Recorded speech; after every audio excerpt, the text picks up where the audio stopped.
Hola a todas y a todos. Bienvenidos a otro foro más del Encuentro de Innovación Jurídica. Como saben, en enero tuvimos un primer panel de temas fiscales. El día de hoy vamos a enfocar en dos grandes pláticas o discusiones en torno a la reforma del Poder Judicial Federal. Hoy te vamos a hablar específicamente de la reforma, tanto constitucional como legal, para posteriormente, en la siguiente etapa, hablar sobre la consulta que el ministro Saldívar está presentando al Pleno para evaluar la validez constitucional del artículo 13º transitorio. Vamos a ir poco a poco. Antes de iniciar, como siempre, me gustaría agradecer al ITESO, principalmente a la doctora Ana María Vázquez Rodríguez, directora del Departamento de Estudios Sociopolíticos y Jurídicos, al maestro Javier Soto Morales, presidente actual del Comité Directivo del Capítulo Jalisco de la Barra, al doctor Guillermo Cambero, presidente de la ANA de Jalisco, a nuestros grandes amigos Felipe de Jesús Arias Rivas, Marco León Núñez Cue, Horacio Topete, que son miembros de la Comisión Fiscal y Seguridad Social del Colegio Constituyente Luis Manuel Rojas, y sobre todo mucho a Incasafi, que es nuestro gran colaborador, principalmente al maestro Carlos Alberto Dávila, que es, digamos, el encargado y fundador del instituto. En la cápsula de hoy vamos a hablar específicamente de la reforma constitucional y legal al Poder Judicial de la Federación. Para eso me siento muy contento de tener a tres grandes amigos, gente con la que coincido constantemente y que sin duda nos darán muchas ideas relevantes sobre el tema. Primero me permito presentar a Marco de los Ceros Rodríguez, coordinador de la carrera de Derecho del ITESO. ¿Cómo estás, Marco? Gracias por la invitación. Como siempre, un gusto poder compartir y departir reflexiones. No sé si conocimientos, pero al menos perspectivas. Y qué mejor que con grandes amigos de tiempo atrás. Gracias, Juan Carlos. No, y me da muchísimo gusto, ¿sabes por qué también, Marcos? Porque lo que más me interesa y creo que es más importante es que el ITESO se involucre más con el capítulo Jalisco de la Barra, que es una de las grandes apuestas del capítulo.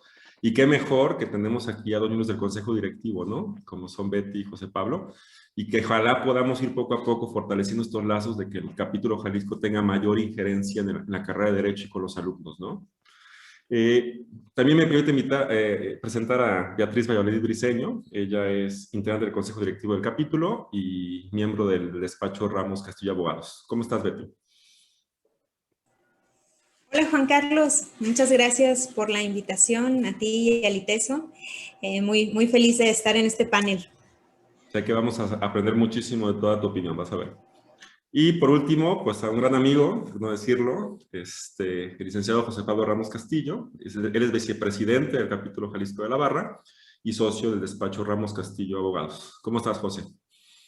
Muchas gracias, mi estimado Juan Carlos. Pues, agradecerte a ti y al ITESO por la invitación y la oportunidad que me están dando aquí de compartir algunas de mis opiniones en torno a esta reforma judicial, que es sumamente interesante y viene a cambiar pues algunos elementos indispensables o sustanciales de cómo operaban las cosas hasta el momento. No, y te agradezco mucho, y como decía ahorita con Marcos, ojalá este ejercicio, ahorita que estás José y Betty, podamos ser, hemos trabajado juntos el ITESO y el capítulo Jalisco de la Barra, pero ojalá esto genere mayor diálogo y sobre todo hablando con Javier, podamos fortalecer los lazos para que la barra esté más metida, ¿no? La ideología de la barra, su ética y sobre todo su técnica estén más metidas con nuestros alumnos del ITESO, ¿no? Correcto. Bueno, básicamente el modelo es sencillo. Yo voy a dar una introducción lo más breve posible porque no tiene mucho caso que me escuchen. La intención es explicar un poquito el tema de la reforma, cuáles son sus ejes y sus apuestas, para posteriormente enfocarnos en una apuesta principal que es el incrementar, digamos, la función de la Suprema Corte de Justicia como Tribunal Constitucional. Posteriormente vamos a abrir 3 rondas. En la primera vamos a hablar de los plenos regionales, posteriormente el sistema de precedentes, para posteriormente hablar de la modificación de los controles de regularidad. Y para eso le voy a hacer preguntas específicas a cada uno de nuestros expositores para generar un diálogo entre nosotros. Yo sí les pediría que aunque tengamos un modelo medio rígido de plática, sí podamos generar diálogo, ¿no? No nos sintamos amarrados a un esquema tan formal, sino que yo creo que cada uno de los apartados nos va a llevar a plática y sobre todo a un diálogo. Me toca a mí hacer la presentación y básicamente lo que yo quería comentar aquí en el tema del inicio es que, como saben, se hicieron la reforma del Poder Judicial y se buscan 4 objetivos principales. El primero es consolidar la carrera judicial, es decir, en este discurso que se ha hablado de tratar de purificar, quitar la corrupción dentro del Poder Judicial, que detona mucho de lo que vamos a ver en la cápsula siguiente, que es de la permanencia del presidente de los consejos de la judicatura, se hace una serie de modificaciones a la carrera judicial con la intención de fortalecer ese espectro importante. Segundo, facilitar el acceso a la justicia, es decir, fortalecer el Instituto de Defensoría Pública. Tercero, mejorar la calidad de la justicia mediante la transición de los tribunales unitarios a tribunales colegiados de apelación. Y la última gran apuesta, que es la que nos vamos a enfocar ahorita, es en apuntalar el rol de la Suprema Corte de Justicia de la Nación como Tribunal Constitucional. Que ahí es donde justamente vamos a centrar la plática nosotros, que creo que es por nuestro auditorio, en donde podemos encontrar los puntos más relevantes de análisis. Para eso, como comentaba anteriormente, hay tres grandes medidas o tres grandes acciones. La primera, transitar de los famosos plenos de circuito a los plenos regionales. El segundo, que me parece a mí también sumamente relevante, transitar al régimen de precedentes. Y por último, meterle mano, digámoslo así, tanto a la controversia constitucional como al juicio de amparo, principalmente al juicio de amparo directo, ¿no? Entonces creo yo que ahí podemos empezar a generar un diálogo y sobre todo cuestionarnos cómo esto efectivamente cumple el objetivo, es decir, cómo efectivamente estas tres modificaciones benefician a apuntalar el carácter de la Corte como Tribunal Constitucional. Con esta base, iniciará la primera pregunta, que vamos a empezar a enfocarnos ahorita en los plenos regionales. Y yo te diría a ti, Betty, ¿por qué transitamos entonces estos plenos regionales? ¿Qué estaba antes y qué pasó ahorita? Sí, transitamos de los plenos de circuito a los plenos regionales. En mi opinión hay una principal finalidad, seguir descargando de trabajo a la Suprema Corte. Pensamos, por ejemplo, en 2013, cuando se implementaron los plenos de circuito. Su finalidad era esa, descargar de trabajo a la Suprema Corte a través de la creación de estos plenos de circuito que unifican criterios en el circuito, ¿no? Normalmente coincide el circuito con un estado. Entonces, los plenos de circuito, al resolver contradicciones de tesis en un determinado circuito, pues descargaban de trabajo a la Suprema Corte. Y ahora, en esta reforma de 2021, pues vemos la misma finalidad, que los plenos regionales van a tener una competencia territorial más amplia que la que tienen ahorita los plenos de circuito. Entonces, a través de esta ampliación de la región, de la zona territorial en la cual pueden unificar los criterios, pues van a continuar descargando de trabajo a la Suprema Corte, ¿no? Pensemos, por ejemplo, en una contradicción de tesis que ahorita resolvería la Suprema Corte entre un colegiado de Jalisco y un colegiado de Aguascalientes. Bueno, pues ahora esas funciones las va a absorber un pleno regional que va a tener una competencia territorial más amplia y va a estar descargando de trabajo a la Suprema Corte al resolver conflictos de una zona territorial más amplia, ¿no? Entonces, veo que esa es una principal finalidad de esta reforma. Y otra bondad que veo es mejorar el sistema de la resolución de las contradicciones de tesis, ¿no? A través de una justicia más rápida, porque tal vez a la Suprema Corte le tomaba un año o poquito más de un año resolver una contradicción de tesis, y pues esperamos que para los plenos regionales resolver la contradicción de tesis y unificar los criterios, pues no le tome más que unos 3-4 meses, ¿no? Entonces, esperamos que sea más rápida. Y también pensamos, por ejemplo, en que las discusiones en un pleno regional, pues esperamos que sean mejores y de mayor calidad, porque en un pleno de circuito, ahorita podrían estar integrados por unos 15 o 17 magistrados, e integrar la discusión de 15 o 17 magistrados, pues es más tardado, es más lento. Como símil, podemos pensar que en 1994, cuando se reformó la estructura de la Suprema Corte, teníamos un órgano con 20 y tantos ministros, y una de las intenciones era hacerlo un órgano más chiquito para que las discusiones fluyeran con mayor rapidez, con mayor especialidad. Entonces, esa finalidad también la podemos ver aquí en los plenos regionales, que se van a integrar solo por 3 magistrados, que van a estar dedicados exclusivamente a las funciones del pleno regional, ¿no? Entonces, yo vería esas finalidades, ¿no? Descargar a la Suprema Corte de trabajo y mejorar la impartición de justicia respecto a la unificación de los criterios. Correcto. Entonces, parece que en tu diagnóstico es una decisión por lo menos desde el punto de vista incluso administrativo, mucho más ágil, ¿no? De tratar de generar seguridad jurídica en un plazo más corto y sin tanto desgarrate de tanto magistrado. José, en específico el pleno regional, ¿qué funciones ejerce? O sea, ¿cuáles son, cómo se visualiza? ¿Es muy similar al pleno de circuito como estaba antes o el pleno regional tendrá otras atribuciones? Sí generó un cambio positivo. Los plenos regionales van a tener, tienen mayor competencia. Empezaré platicándoles un poquito cómo funcionaban antes los plenos de circuito para ahora irme a cómo funcionan los plenos regionales. Los plenos de circuito anteriormente se integraban por un magistrado de cada uno de los tribunales especializados en la materia. Es decir, por ejemplo, aquí en el tercer circuito, que tenemos 7 tribunales colegiados en materia administrativa, se integraban por un magistrado de cada uno de los tribunales colegiados en materia administrativa. Y entonces sesionaban una vez al mes y, como bien lo señaló Betty, pues generaban criterios por contradicción, más bien resolvían los criterios por contradicción y así sentaban el criterio que tendría que regir en el circuito. La verdad es que esto en la práctica no funcionaba, y esto dicho por voces de muchos, incluso magistrados, porque a veces quien iba a la defensa de algún criterio en específico de un colegiado no era ni siquiera el criterio que imperaba en el colegiado en sí mismo. Es decir, vamos a suponer que en un colegiado se votaba 2-1 un criterio, pero quien curiosamente iba a defender el criterio era quien votó en contrario y no, la ley no lo obligaba a defender el criterio del colegiado en sí mismo, sino que tenía la posibilidad él de defender el criterio que él quisiera. Entonces era un absurdo que no defendían el criterio propio del colegiado, sino defendían la postura del propio magistrado. Y entonces, pues realmente no se visualizaba o se buscaba que el criterio que imperara en el circuito era realmente lo que votara la mayoría de los magistrados, sino era lo que determinaban votando esos magistrados en específico del pleno de circuito. Y entonces ahora lo pretenden cambiar y como bien lo empezó señalando Betty, ahora son plenos regionales que funcionan como un tribunal colegiado muy especializado. Es un esquema curioso porque está integrado por 3 magistrados, que su única función, en realidad van a ser 2 funciones esenciales y 2 medio accesorias. La primera es estar resolviendo todos los criterios contradictorios dentro de la región para estar señalando los precedentes, cómo deben de regirse los criterios en la propia región.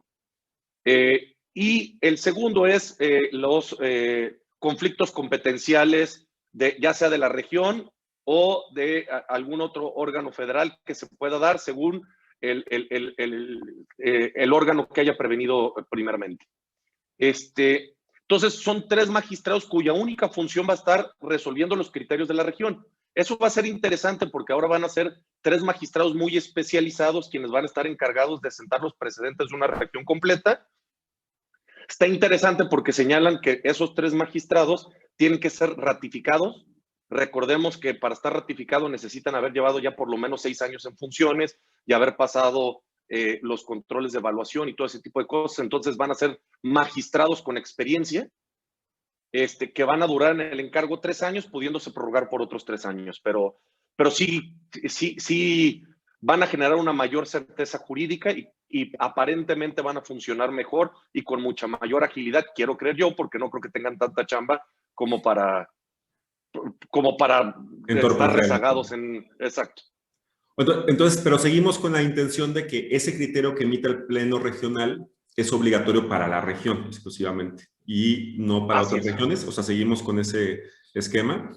Porque fíjate que Betty y Marco, les pregunto, apenas estábamos como empezando la Corte a aceptar el criterio de los plenos de circuito, pero pasaba que había un pleno de circuito que emitía una jurisprudencia que contravenía una tesis aislada de un colegiado de otro circuito y se subía a la Corte la contradicción y llegaba a la Corte y decía, bueno, pues ¿de qué se trata esto, no?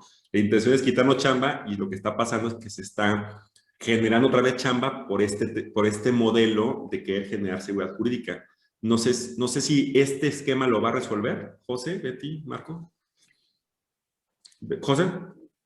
Sí, digo, el esquema permanece prácticamente igual. Digo, o sea, efectivamente, si si hay conflictos, o sea, más bien si hay criterios contradictorios entre regiones o entre un colegiado de una región versus otro colegiado de otra región, se va a terminar yendo a la Suprema Corte. Eso no cambia. La única diferencia es que como se amplían ahora regiones, pues estos plenos regionales van a tener mayor pues, circunscripción territorial, valga la expresión, y por lo tanto va a ser más difícil que se generen este tipo de contradicciones entre regiones. Todavía no sabemos cuántas regiones son, por lo menos yo no lo he encontrado, creo que el Consejo no ha emitido el acuerdo general. Okay. Pero no sé cuántas regiones vayan a ser. Yo creo que va a depender del número de regiones si efectivamente se le va a disminuir o no la carga de trabajo a la Corte. Betty, ¿algún comentario sobre ese punto? Sí, de acuerdo. Yo coincido con José Pablo en que se va a reducir la carga de la Suprema Corte en la medida en la que las regiones sean muy amplias, ¿no? Si las regiones son muchas y muy chiquitas, pues sí nos va a seguir pasando que van a existir muchas contradicciones de tesis entre región 1 y región 2. Pues si dividimos el país en 5 macroregiones, pues ahí sí creo que se reduciría la carga de la Suprema Corte. Sí, y hago este antecedente para pasar ahorita con Marcos, porque me parece que el diagnóstico también ya más enfático sobre cómo abona esta propuesta de los plenos regionales en darle a la Corte mayores elementos de Tribunal Constitucional, es porque también hay que entender que estamos en un escenario de un modelo constitucional y legal de nacionalización. O sea, las leyes cada vez son más nacionales y más federales, y entonces el combate no se hace en una región, se hace federal. Y entonces, como dice Betty, tenemos regiones y también va a haber contradicciones, incluso de colegiados, pues no sé, Marcos, si este tema, esta decisión efectivamente favorece a que la Suprema Corte de Justicia consolide su función como Tribunal Constitucional. ¿Tú qué opinas? Mira, coincido plenamente con lo que ha dicho José Pablo, con lo que dijo Betty. La idea es hacer más funcional esta labor que se venía solventando. Y mira, coincido, eran reuniones casi parlamentarias y lograr acuerdos desde un plano judicial en cuestiones muy técnicas no era lo más adecuado. Ahora sí me parece que se remite más a un modelo de cortes de apelación, ¿no? Que son de Estados Unidos, que son contenedoras auténticas de los temas constitucionales trascendentales. Y si se fijan, esta reforma que se empieza a estudiar más por el tema del caso Saldívar, por decirlo de alguna manera, pero no se ha estudiado a fondo, como que pasó de noche en el ámbito académico y en las barras, y es una reforma trascendental, porque viene a acotar ahora sí las funciones del Tribunal Constitucional de la Suprema Corte, eliminando no solamente los aspectos de legalidad, sino solamente acotando su conocimiento y su función de tutela y de control constitucional a los temas trascendentales. Yo incorporaría una función de las que ya mencionó José, conflictos competenciales, criterios a prevalecer en la región. Estos plenos van a recibir aquellos asuntos que sean reencausados por parte de la Corte, ¿sí? Entonces, además de que la idea es que no suban, si llega a subir alguno, y si considero que no es un tema trascendental, ¿no? Constitucionalmente hablando, para que se resuelva, lo voy a reencausar. Y fíjense, es una función muy importante, porque puede haber asuntos de suma trascendencia que los plenos regionales van a resolver. Creo que estamos transitando, mi querido Juan Carlos, a una configuración de una corte mucho más americanizada, de que solamente yo voy a resolver aquellos casos, no solamente donde hay una procedencia por la transgresión constitucional o internacional, sino aquellos casos que discrecionalmente yo estime que son importantes. Y se va a plantear o se va a configurar un certiorari que existe en Estados Unidos, los cuales pues, las cortes de apelación son los que resuelven. Ya la Corte hace eso de reencausar o reenviar asuntos que no considera importantes, más allá si son trascendentes o no, técnicamente hablando, y ya está ahora sí totalmente configurado eso. En términos castellanos, pues no es el certiorari, pero es un desistimiento de justicia constitucional de alguna manera. Entonces la idea es descargarle ya a la Corte de todos los temas que no solamente no sean constitucionales, sino que no sean trascendentales. Sí creo que hemos dejado pasar esta configuración que es sumamente trascendente. Entonces creo que los plenos regionales no solamente van a revestir una importancia de determinar las contradicciones que puedan surgir, que eso ya de suyo es muy importante, como resaltaba mis compañeros de forma previa, sino esos asuntos que les lleguen a recausar podrán ser determinantes y ya no puede sobre eso volver a la Corte, ¿eh? Lo que resuelvan quedará ahí. Así que sí, ahora sí tenemos un modelo ya de Tribunal Constitucional plenamente configurado. Ahorita, seguramente José Pablo, ahorita porque vi la cara y yo sé por qué puso la cara, cuando entremos al tema de importancia y trascendencia en temas de la revisión en amparo directo, vamos a ver las experiencias, ¿no? Creo que hay experiencias que no se me hacen verdaderamente por acción y todo lo que vende la Corte. Antes de cerrar este punto, ¿no? Porque yo creo que vamos a llegar a ese punto, ¿no, José? El tema de la reclamación. Sí. ¿Qué pasa con las jurisprudencias de los plenos de circuito? ¿Qué pasa con esas jurisprudencias? ¿Cómo se va a ir encauzando el modelo? ¿Siguen vigentes?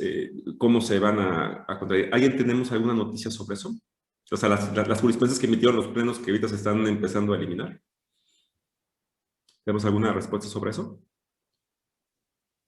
José, Betty, Marcos, ¿siguen vigentes? Y para efectos de aplicación, ¿se van a tener que ir puliendo con las los que ya plenos de se circuito? emitieron por parte de los plenos de circuito? Sí, los plenos de circuito pues ya no están, ¿no? Van a seguir vigentes y se van, en su caso, ir sustituyendo conforme vayan emitiendo los plenos ya regionales, estos nuevos precedentes, ¿no? La idea es supuestamente fortalecer lo que referías tú al inicio, el precedente judicial único, ¿no? Que se pueda de alguna manera solventar una declaración de inconstitucionalidad y no esperar, no retrasar. Pero se supone, al menos de la lectura que se puede dar de la ley orgánica, de los transitorios, la idea es efectivamente conservar lo que ya está vinculante, y sí vamos a entrar a una etapa, no sé qué opinen mis compañeros, a una nueva etapa de precedente judicial, ¿no? Que yo creo que es lo más importante, o lo que suena mucho más interesante, más allá de la funcionalidad que hemos referido de los órganos jurisdiccionales. Claro que pues, se supone que con estos plenos se va a hacer todo más eficiente, se supone, pero el tema del precedente judicial sí va a ser un cambio tremendo, ¿eh? Me parece que en buena medida es lo que justifica el cambio de época. Vamos a ver también cómo se va transitándose eso y si no entramos a un esquema, a mí me parece que se tendría que ser mucho más asequible, más accesible, mucho más inmediato, para no esperar esas sentencias. Ustedes que se dedican de lleno al amparo, pues hay integraciones de jurisprudencia reiterativas que pueden pasar años, ¿no? Y las situaciones jurídicas van cambiando, y me parece que ya 5 era muchísimo para generar, aunque ya casi todo es por contradicción, eminentemente, de buena parte de la jurisprudencia que se va formando, pero vamos viendo cómo funciona eso, porque la declaratoria de inconstitucionalidad pues estaba ahí meramente como una figura decorativa del marco constitucional, ¿no? Que yo creo que ese punto, yo lo planteaba por el tema de los plenos de circuito, porque al final del día va a venir un cambio, ¿no? En cómo se van a acreditar, van a seguir siendo obligatorios. O sea, creo que hay unas dudas que creo que la ley, no sé, creo que no lo resuelve. Se va a ir resolviendo, yo creo que incluso jurisprudencialmente hablando. Y que creo que aquí es el tema central, o sea, el tema de los precedentes. Y yo te preguntaría a ti, José, ya empezaba Marcos a hablar un poco sobre el tema, pero sí me gustaría que nos explicaras qué implica este tema del sistema de precedentes, cómo es operativo, tú qué observas del cambio, cuáles son las implicaciones, ¿no? En defensa. Bueno. Muy bien.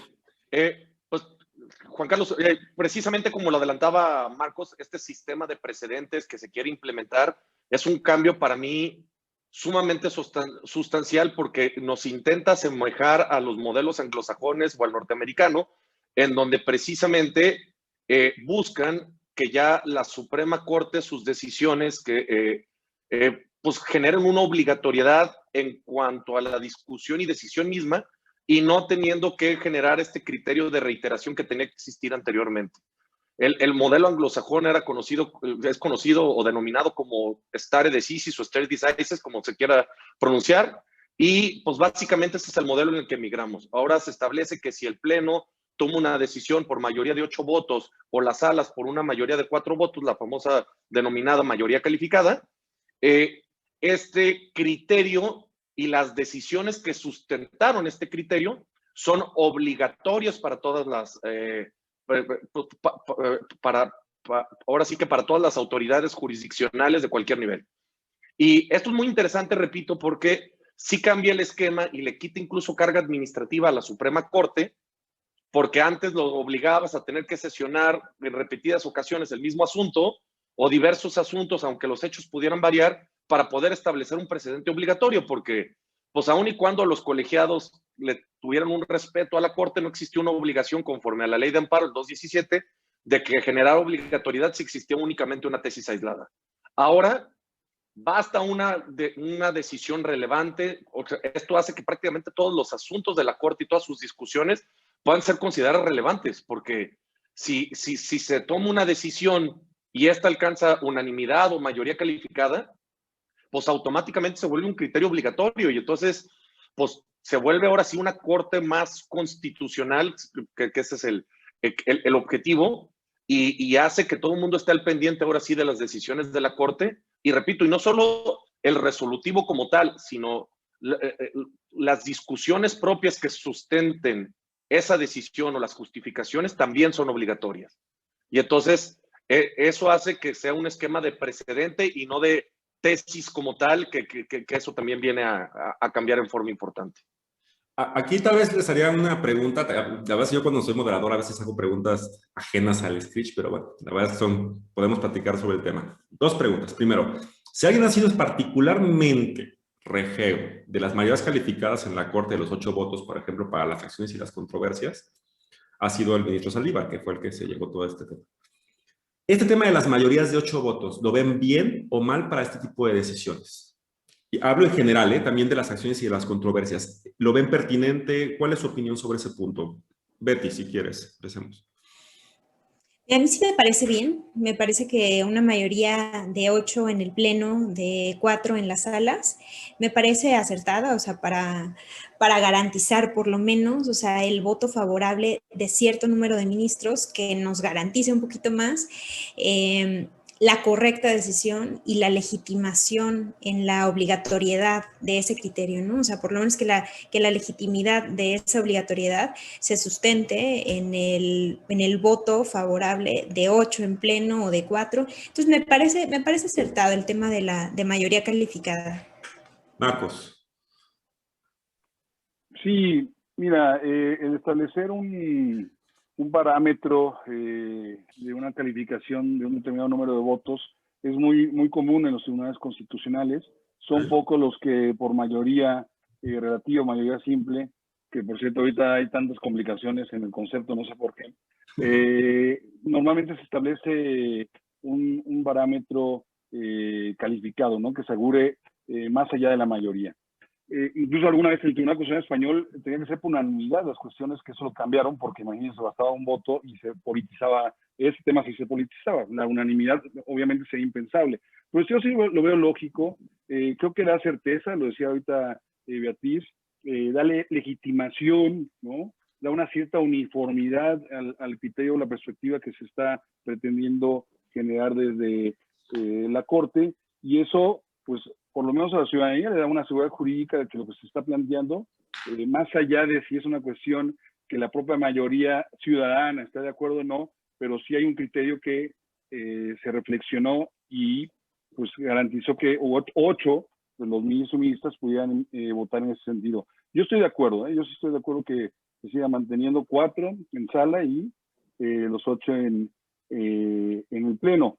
Lo que sí, y no me quiero salir un poquito del tema que estamos hablando de la reforma, respecto a esta consulta trámite, que es una figura poco conocida, pero que sí existe, ahora parece que nadie la conocía y la ven como un tanto perversa, sí existe.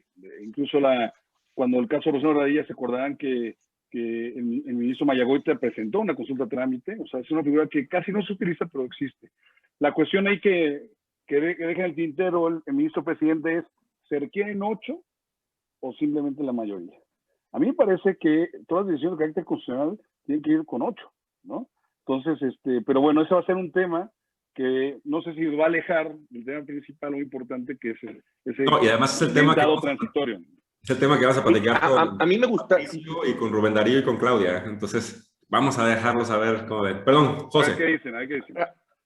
A mí me gustaría agregar a lo que señala Marcos, un par de temas que también refuerzan el por qué se tiene que requerir una mayoría calificada. Porque este sistema de precedentes, ya basta con el simple precedente, por ejemplo, en donde se declare la inconstitucionalidad de una norma general para que se le tenga que notificar al emisor de la norma y se inicia el procedimiento de la declaratoria general de inconstitucionalidad. Entonces, o sea, este sistema de precedentes, que además pues, estamos hablando que va a ser obligatorio para todos, sí necesita tener una mayoría calificada porque pues, tiene una trascendencia distinta. O sea, incluso, repito, que puede detonar el proceso de la Declaratoria General de Inconstitucionalidad. Y además, el segundo elemento es, ya esta nueva reforma exige que si algún tribunal, llámese pleno o sala, deciden apartarse de su criterio, necesitan justificar el por qué se están apartando del criterio. Y entonces, eso también hace que cuando cambien las integraciones, pues necesita exigir una justificación razonada del por qué se cambiaría el criterio que había adoptado la anterior sala o el pleno de la Corte. Cosa que me parece bastante prudente y bien diseñado. Y entonces por eso sí se necesitaría requerir una mayoría calificada, porque esto no solo sienta el precedente para esta Corte, sino para las que vienen. Correcto. Y fíjate que ahorita tocó hacer un tema que le quiero preguntar ahorita a Marcos, juntando un poco la plática anterior y lo que estamos platicando ahorita. Efectivamente se crea la 11ª época. Creo que, Marcos, tú anticipabas que es justamente por esta decisión de los precedentes que es necesario transitar. Si quieres platicar un poquito más sobre ese tema. Y te preguntaría, esta 11ª época bajo un régimen de precedentes, ¿abona la seguridad jurídica? ¿Incide en la Declaratoria General de Inconstitucionalidad? ¿Tú cómo abordas este tema de los precedentes en términos en clave de seguridad jurídica? Mira, voy a retomar lo último que dijo José Pablo. Buena parte del sistema de precedente judicial en el modelo anglosajón ha funcionado desde hace más de 500 años porque lo que provoca o lo que genera es certeza y seguridad jurídica, ¿sí? Hoy en día, los tribunales constitucionales, no hablo de nuestra Corte en general, están con ese efecto pendular, ¿no? Y ahorita refería a José Pablo. O sea, es muy fácil que se alejen, ¿no? Se aparten del criterio que establecieron a veces semanas anteriores, ¿eh? Pero claro, ahora se están resolviendo a nivel constitucional como ad casum, ¿no? Entonces, lo hemos visto en algunos colegiados, en las salas, pero sobre todo particularmente en la sala superior del Tribunal Electoral, que pertenece al Poder Judicial de la Federación, hay un apartamiento constante de criterios jurisprudenciales. Eso a mí no me da certeza de seguridad jurídica, ¿no? A mí como justiciable, como ciudadano, pues no crea certidumbre. Paradójicamente, el modelo que teníamos de integración de precedentes era un modelo arcaico. En la reforma del 2011 se le quiso combinar la declaratoria de inconstitucionalidad, ¿no? Con efectos generales, pero sí amarrado el tema de reiteración, ¿no? Y a ver, el tema de sustitución de jurisprudencia, pues cada quien hacía como le venía en gana, ¿eh? Era alarmante muchas veces porque ni siquiera hay un procedimiento formal. Y ahora lo refiero, José Pablo, claro, hay una exigencia de que yo tengo que justificar por qué me alejo de este precedente. Eso me parece que es lo más importante. La posibilidad de ya expulsar, a mí siempre me ha apasionado este tema y yo no sé por qué nos tardamos tantos años de decir, a ver, el emisor de la norma, ¿sí? Jurídica que viola el orden constitucional no tiene que ser el único que la abrogue o la derogue. Si está vulnerando el orden constitucional, para eso están los tribunales constitucionales, para expulsarle del sistema aquella norma que es nociva. Pero no, es que los efectos relativos, y yo escuché en muchas ocasiones hablar románticamente de Manuel Crescencio Rejón y Manuel Otero, que qué bueno, ¿no? Pero no podamos vulnerar su teoría. No, a ver, era disfuncional desde hace mucho tiempo. Entonces, creo que es lo más importante a nivel constitucional, esta era de los precedentes judiciales.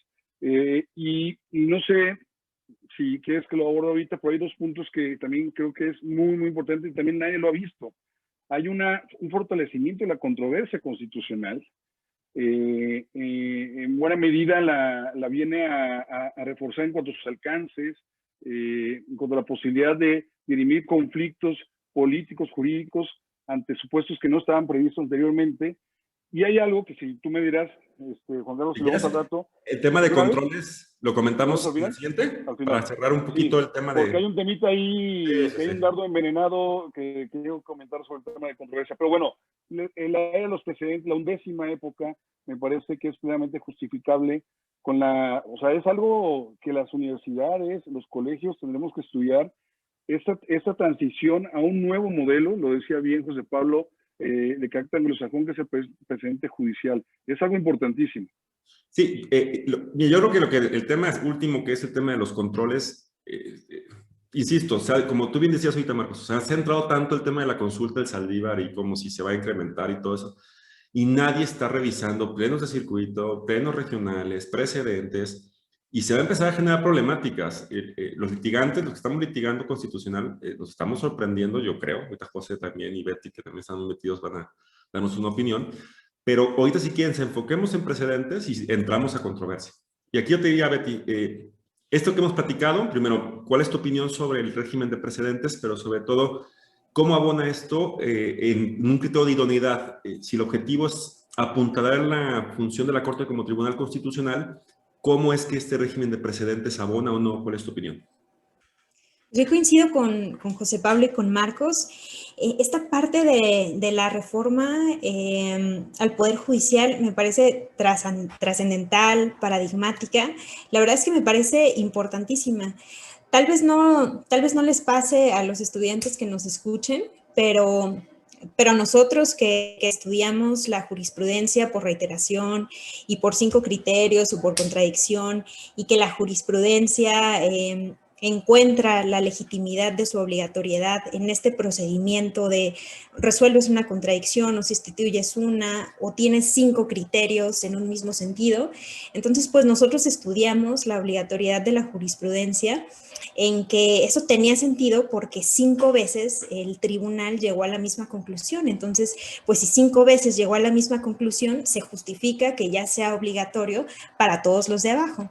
Entonces, que ahora se reconozca la obligatoriedad de los argumentos de la Suprema Corte con un solo criterio, si alcanza esta mayoría calificada de la que estábamos platicando, pues me parece muy, muy trascendental. O sea, sin duda le da una facultad muy importante a la Suprema Corte, porque estamos hablando que la obligatoriedad de sus precedentes, alcanzando mayoría calificada, pues es inmediata, pues, ¿no? Ya no tenemos que tramitarle una contradicción de tesis o esperar los 5 criterios para que lo que decía la Suprema Corte, sus razonamientos y sus argumentos sean obligatorios. Entonces, eso me parece una facultad muy, muy importante, que sin duda establece o fortalece el carácter de Tribunal Constitucional de la Suprema Corte, y no solo como un tribunal constitucional, ¿no?, sino como un poder muy fuerte y con una facultad muy importante para dictar criterios obligatorios de forma casi inmediata, llegando a esa mayoría calificada. Entonces, sin duda me parece que esta facultad, que esta parte de la reforma, consolida a la Suprema Corte como un tribunal constitucional y uno con facultades muy, muy importantes. Perfecto. Yo ya para cerrar esta parte de los precedentes, yo haría una reflexión y a ver cómo lo piensa.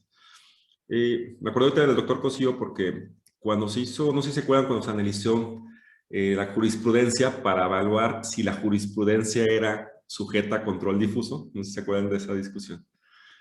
Lo que decía el doctor Cosío a veces era que si no era revisable la jurisprudencia bajo control difuso, se podría generar un precedente de que pues es intocable la decisión de la Corte, parecería que no se pueden equivocar, ¿sí saben? Si llegamos a este régimen de precedentes en el que en una discusión 8 ministros dicen paz y se da, y luego la Corte tiene la posibilidad de decir esto ya no es importante y trascendente porque nosotros ya dijimos en un precedente, entramos en un escenario de que ya no se va a poder volver a revisar este punto, es decir, estamos en un escenario que ya la Corte como Tribunal Constitucional no se puede volver a cuestionar, no se puede volver a reflexionar. ¿Qué pasa si cambian los ministros, que en los siguientes años van a ir como 5? ¿Sí van a entender ese tema? ¿Lo ven pertinente, lo ven viable o simplemente estoy diciendo una locura? No sé. No es una locura. A ver, tiene sus bemoles alguien me decía, esto va a ser peligrosísimo porque lo que les decía al inicio, pues ya la Corte se convierte en una Suprema Corte norteamericana, ¿no? La cual discrimina qué asuntos sí, qué asuntos no, y probablemente en algunos supuestos, y tenemos que correr el riesgo, me quedo Juan Carlos, pueda decir, bueno, esto que dije lo voy a dejar sin efecto y ahora va esto, ¿no? Fíjate bien, le voy a poner un ejemplo que no es una corte, pero es una mini corte en materia electoral, que es la Sala Superior. Cuando entró la nueva integración, fíjate bien, o sea, yo me quedé así como azorado. No nos, ¿sabes qué dijeron algunos magistrados? Después dijeron por certeza y se va a jurídica, no. Pero decían, no, lo que dijo la antigua integración no tiene ya, no es vinculante. Esto es nuevo, de aquí va adelante. Ahorita me acordé, ahorita que referías esto, claro, eso ya es un tema muy radical, pero sí se pueden dar esas cuestiones, ¿no? Claro que sí, y se da en Estados Unidos, pero es parte de esta transición y va a haber una responsabilidad, yo creo que muy fuerte de la Corte, porque lo decía ahorita Betty José Pablo, oye, antes tenemos que esperar 5, ¿no? Reiteraciones y cómo se da. ¿Va a ser mucho más funcional? Sí, pero va a haber una responsabilidad muy grande de la Corte de determinar efectivamente el sentido de esa jurisprudencia, de ese precedente. Pero yo prefiero que nos lo juguemos así, a tener un sistema arcaico, ¿no? O disfuncional como era el que teníamos. Ojalá funcione, vamos viendo.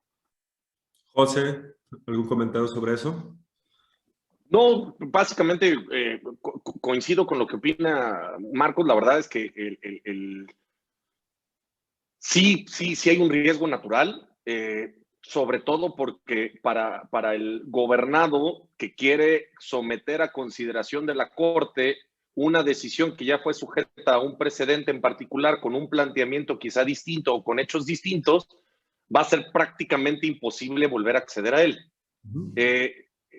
Va a ser un tema de que la Corte de mutuo propio considere que algo es relevante para decidir interrumpir su criterio y justificar si es que hay una nueva integración. Pero en realidad, una vez sentado el precedente, sí va a ser muy complejo acaba la discusión, ¿no? acceder otra vez a una justicia a la Suprema Corte. Sí, lo que digo es que... Sí. En mi opinión, pues, digo, creo que también es positivo, como bien lo señala Marcos, creo que era necesario migrar a ese sistema, pero la responsabilidad que tendrá la Corte va a ser aún mayor. Van a tener que meditar cada decisión y no hacerlo como pues, nos tocó, yo que litigo administrativo, por ejemplo, el caso paradigmático es como la CFE, si era autoridad o no era autoridad, y si era materia administrativa o materia mercantil, que han cambiado de criterio 15 veces y van y vienen. Entonces, pues van a tener que sentar precedentes muy claros, muy específicos y muy contundentes. Betty.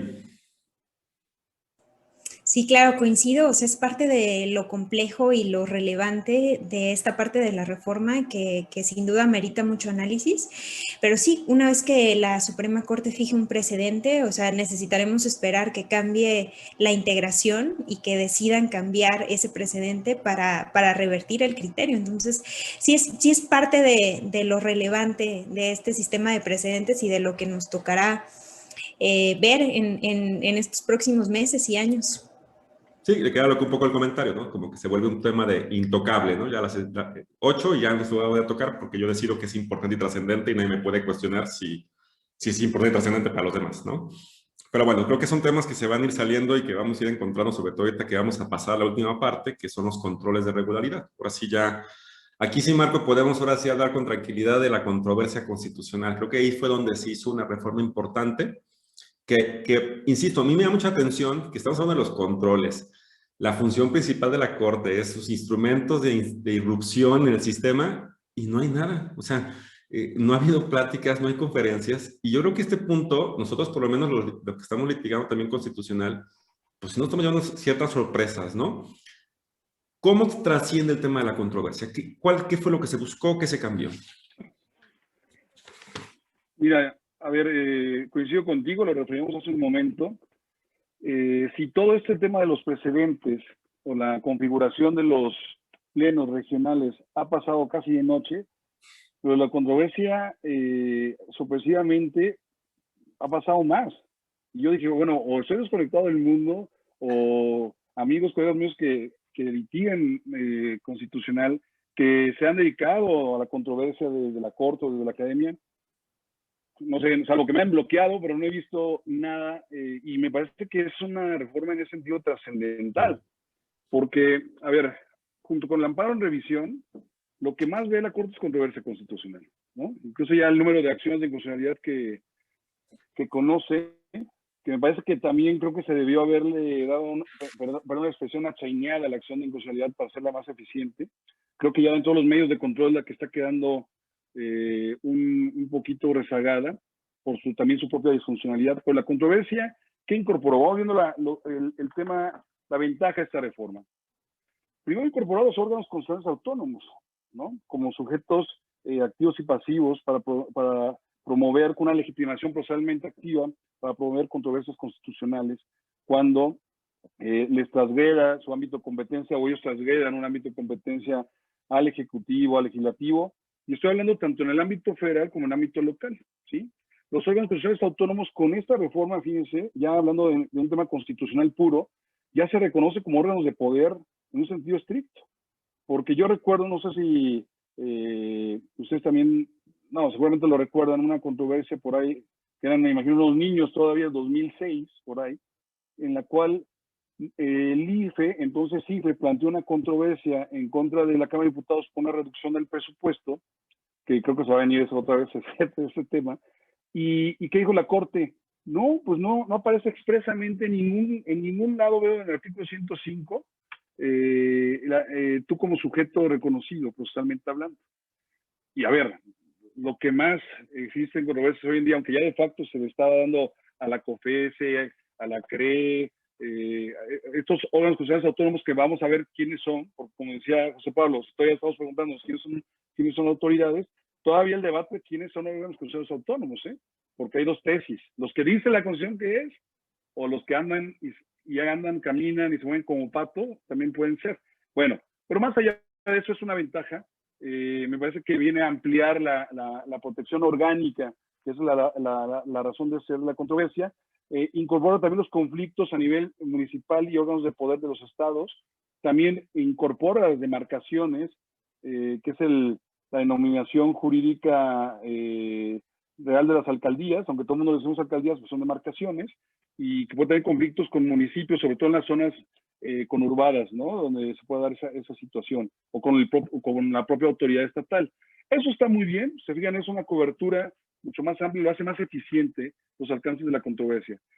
A mí lo que no lo leo y lo releo, digo, ¿cuál fue me voy a la exposición de motivos a las sesiones de la Comisión de Justicia, tanto la del Senado como la de Diputados, y yo no veo la justificación de por qué otra vez meterle el tema de derechos humanos a la controversia constitucional, ¿sí? Eso se conoce, fue un conflicto cuando surgió la controversia. Ustedes me acordaron, en los años 90, pues se podía ver por controversia constitucional invasiones competenciales, pero también si había una afectación indirecta a un derecho humano lo podía plantear. Después, precisamente, el ministro Cosío, que referías, en un caso a finales de los 90, dice, a ver, no se puede plantear por vía controversia violaciones indirectas a Constitución, ergo derechos humanos, ¿no? Y ya se quedó como un instrumento orgánico, meramente, de control orgánico. Sí entiendo que los derechos humanos pueden y están expandidos y son transversales en cualquier ámbito, pero a mí eso de mezclar posibilidades de vulneración, no sé, a lo mejor habrá que verlo, es una ventaja, pero si hay instrumentos de tutela ex profeso, como es el amparo, y si yo también puedo plantear violaciones a derechos humanos a través de la acción de inconstitucionalidad, ¿por qué en una cuestión orgánica meter esa tutela? ¿Sí? Yo lo veo, alguien me dirá, a ver, Marcos, no, viene a engrosar todavía la controversia. No, es que no es su naturaleza. Procesalmente hablando, es su naturaleza, y ahí me da más miedo de que incorporen cosas de que, pues mira, no hubo invasión competencial, pero como si esa norma sí afecta a un derecho humano, para afuera, por decirte algo, ¿no? Porque yo voy a litigar, ya voy a hacer planteamientos de derechos humanos vía orgánica. Eso es lo que voy a hacer. No sé qué necesidad, la verdad no entiendo, pero a lo mejor funciona bien. está ahí, fue como un dardo ese que te decía envenenado, al final de la fracción, ¿no?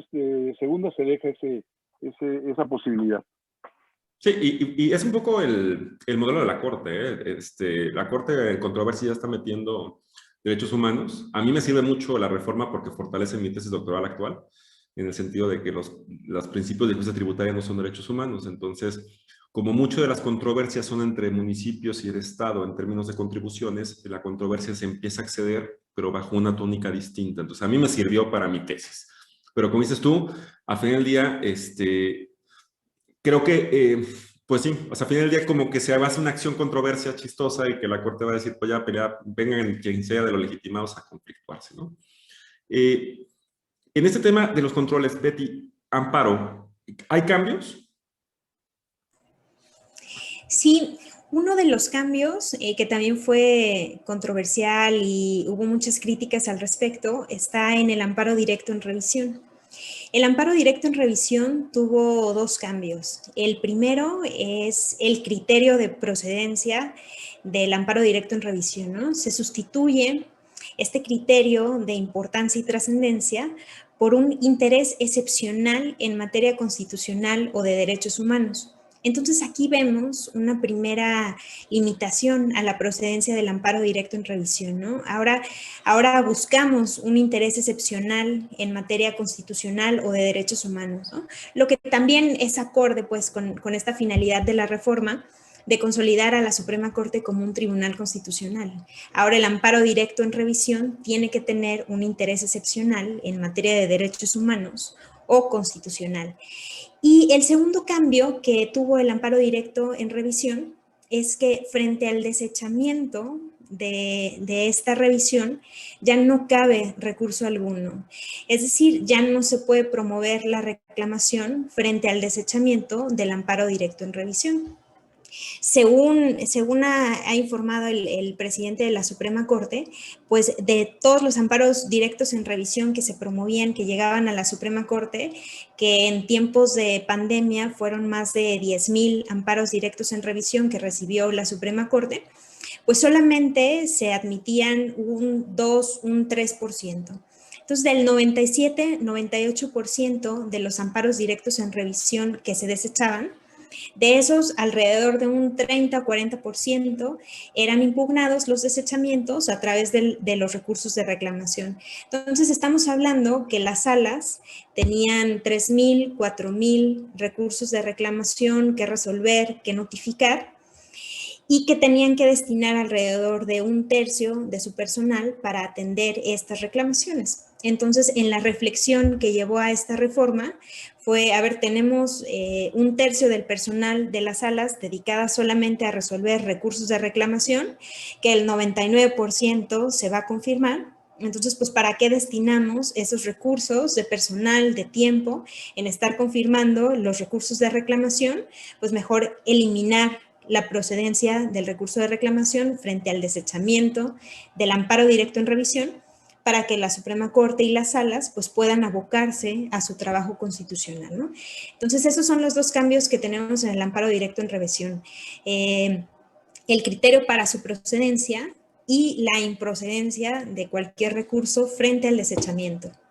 Que ahí sería importante nada más aclarar que cuando el presidente de la Corte recibe la revisión en amparo directo, tampoco tiene que fundar y motivar las razones de falta de importancia y trascendencia, porque dice que hay una jurisprudencia que dice que es discrecional, ¿no? Entonces, digamos que, pues es lo que decía antes, o sea, a mí lo que me preocupa es eso, es que entramos en una Corte que se vuelve como, pues no, sí. Entonces, el órgano encargado de vigilar decisiones que parecen desproporcionadas y irrazonables en términos de la metodología actual de la Corte, se vuelve como intangible, inteligible, no se puede tocar, ¿no? José, bueno, yo te diría aquí, ¿cómo ves estos cambios en términos controversia-amparo? Digo, en principio, en algunos positivos, algunos negativos. Por ejemplo, sí entiendo que todas estas reformas, su objetivo, como bien lo señalaste al inicio y lo hemos venido platicando a lo largo de esta conferencia o este diálogo, es que pues, es apuntalar a la Corte como un tribunal 100% constitucional, ¿no? Y entonces los cambios que vimos en la controversia constitucional, que en gran medida lo que pretendían era quitar los aspectos de legalidad, sino que se vean 100% temas de constitucionalidad, con reserva de ese pequeño dardo que señala Marcos, de la posibilidad de que se puedan incorporar temas de derechos humanos. Y como bien lo señala Betty, pues ahora la limitación al amparo directo en revisión, con un cambio de su tema de procedencia y la eliminación de la posibilidad de impugnarlo. Digo, yo también añadiría que hay otra reforma adicional en la ley de amparo que también apuntala a la Corte como Tribunal Constitucional, que fue la eliminación de que la Corte vea el tema del cumplimiento sustituto, y ahora solamente lo pueden ver el tribunal que emitió la resolución. Antes el cumplimiento sustituto forzosamente lo veía la Suprema Corte, ahora lo ve la autoridad que emitió la resolución. Y entonces todo va dirigido 100% a que se quede la Corte nada más analizando los temas de constitucionalidad. ¿Cuál es el perjuicio que yo veo? Y tú bien lo señalabas, Juan Carlos, y tú y yo lo hemos vivido tristemente ahora en el litigio, que es que se ha vuelto, o sea, está bien que sea una Corte constitucional, pero tampoco puede ser tan discrecional. Y entonces el criterio este de procedencia que señalaba Betty, que ahora es un interés excepcional, ¿quién lo mide? Y esa es la pregunta del millón, porque, oye, tú puedes tener un amparo directo en revisión que para ti reúne ese carácter, pero quien termina ahora decidiendo si reúne el carácter de interés excepcional o no es el presidente. Porque no es como que se vaya a ver en sala, no es como que se vaya a ver en el pleno de la Corte, sino es el presidente el que discrecionalmente va a determinar si se le antojó o no se le antojó revisar un amparo directo en revisión. Y quizá ese criterio, ese análisis pudo haber detonado un precedente, a la luz del sistema de precedentes que hemos estado hablando, muy importante para todo nuestro sistema jurisdiccional. Pero no, si el presidente ese día amaneció de malas y no quiso y determinó que no reunía el requisito de procedencia, pues no se va a revisar. Y además, como bien lo señalas tú, ya no se tiene que fundar ni motivar, y además ahora es inimpugnable. Entonces, sí puedo entender que si quisieran eliminar cargas, pero por lo menos en mi caso en específico me tocó litigar. Yo sí en recursos de reclamación varias veces volteé el criterio de admisión para que por lo menos se analizara por toda la sala si era de importancia y trascendencia. Ya hubo dos, o sea, de 10, 3, 4 que en el fondo decían, pues no reunió importancia y trascendencia, pero lo analizaron todos los ministros. No solo el presidente en un análisis superficial, si le llamó la atención conocer o no conocer. Entonces, creo que para mí eso sí es un tema delicado. Creo que el que se le da demasiado poder al presidente, que eso es un tema que tampoco se ha analizado ni se ha discutido en los foros, porque pues, si se va a determinar así, entonces debieron de haber por lo menos que quizá pues, en alguna sesión se determina la procedencia o no, porque pues, ¿por qué el presidente? ¿Me explico? ¿Y por qué esa decisión tan importante del presidente? Es que a ver, es que yo veis desde el punto de pongo la llaga, ¿eh? O sea, de mi evaluación de todas las medidas en términos de cómo incrementar el valor de o sea, cómo estas medidas apuntan el régimen de la Corte como Tribunal Constitucional, veo una gran discrecionalidad de la Corte que genera en el presidente una función de decisión inteligible, que no se puede combatir. Fíjense, eso es lo que me preocupa. Que eso era el gran debate, insisto, de la jurisprudencia, que eso fue del doctor Cosío, porque él votó en contra. Y el que apuntalaba diciendo, no, pues es que como tribunales tenemos que dar seguridad, no podemos estar generando esa inseguridad, pues ya sabemos también quién fue. Entonces, el punto para mí, José, ese es un tema interesante de la propuesta de reforma, y que se fue desmenuzando, y que créanme que no lo tenía yo como tan claro, pero con lo que estuvimos platicando me parece que es pertinente. Porque este apuntalamiento del Tribunal Constitucional significa entonces que tenemos una corte que a final del día se vuelve intocable en cualquier tipo de reflexión. Infalible, casi, ¿no? Partimos de unos ministros infalibles, eso es correcto. O sea, ministros a los que no le podemos después cuestionar o preguntar jurídicamente hablando. Yo sé que ahorita toda la política está metida, si sale un periodicazo todo el mundo cambia, pero en términos jurídicos, ¿cómo le pregunto yo a la Corte actualmente bajo este modelo que reflexione importancia y trascendencia, que reflexione un precedente, que reflexione, te lo voy a mandar a los plenos, te lo voy a mandar a talado? Aquí nosotros no nos equivocamos. A mí eso es lo que me ocupa. No sé si estoy tirando fuera de la olla, ¿no? No sé, Marcos, ¿tú qué piensas de esto? No, mira, me parece que estamos sobre el tiempo, tú me indicarás, pero este punto es el más preocupante. si hay una configuración de un certiorario, les decía con esto que refiere Beatriz y José, pues la característica del certiorario en Estados Unidos o la desistimiento de justicia es la discrecionalidad de los asuntos, ¿no? O sea, puede haber asuntos de trascendencia como el matrimonio igualitario de California que no le entró a la Suprema Corte, pero sí le han entrado otros temas que considera de importancia constitucional, ¿no? De trascendencia constitucional, discrecionalmente. Entramos a ese tema así, y sí, yo lo veo peligroso. Pero no solamente, fíjate, es la decisión discrecional de la Corte, aquí estamos hablando del presidente de la Corte. Es por eso, y ahí sí quiero, yo sé que tienes un programa después de para tratar este tema, pero lo que vuelve controversial y tiene rasgos o tufos muy fuertes de inconvencionalidad esta reforma, es precisamente esa facultad que se da al presidente de la Corte y presidente del Consejo de la Judicatura. ¿Por qué digo que es inconvencional? Porque puede haber elementos que condicionan la independencia judicial, fíjate. Entonces, el artículo 63 de la ley orgánica, o sea, está también ahí como perlirito, pero por ejemplo, el tema de los cambios de adscripción. O sea, ahí fíjate, hablamos del presidente del Consejo y de la Corte porque es lo mismo, ¿no? Entonces, yo puedo hacer un cambio de un juez, una jueza, un magistrado, una magistrada, si no me garantiza la legitimidad frente a la ciudadanía de que sus actos son imparciales. Tómala. ¿Qué es eso? O sea, es un control popular respecto a la actuación judicial. Eso es terrible, ¿eh? O sea, ¿quién me va a promover eso? No, el magistrado José Pablo Ramos Castillo, pues no ha justificado su legitimidad frente a la ciudadanía en relación de la imparcialidad. ¿Qué es eso? Eso es, o sea, y por ahí hay varias cositas, ¿eh? En el tema no nos tocó hablar ahorita del tema del Consejo de la Judicatura, pero si es preocupante lo que acabamos de ver con el tema de la no posibilidad de revisar la admisión o no admisión, la procedencia o no procedencia, si yo discrecionalmente puedo decidir o no, el tema del Consejo de la Judicatura también tiene muchos aspectos que tenemos que advertir. No estoy hablando del presidente que está en funciones, o sea, cualquier presidente que sea o presidenta tendrá esas facultades. Yo no sé ese diseño normativo de dónde salió, yo no sé, cada vez tengo certeza de dónde salió, pero híjole, ese fortalecimiento a una sola persona sí es de cuidado porque estamos afectando la división de poderes y la independencia judicial, me parece. Y bueno, ya estamos en la etapa de conclusiones, como dices, Marco, ya estamos ahora sí que sobre la hora. Fue mi conclusión. Eso, entonces pasamos, Betty, conclusión. Un poquito sobre el diálogo para cerrar. Muchas gracias. Yo lo que veo de la reforma es que pues el objetivo era consolidar a la Suprema Corte como tribunal constitucional y sin duda le dieron muchas facultades y tiene más poder la Suprema Corte, ¿no? O sea, hablábamos de esta facultad para emitir precedentes obligatorios con un solo precedente llegando a la mayoría calificada, con esta facultad discrecional en los amparos directos en revisión y decidiendo qué asuntos atrae y cuáles no.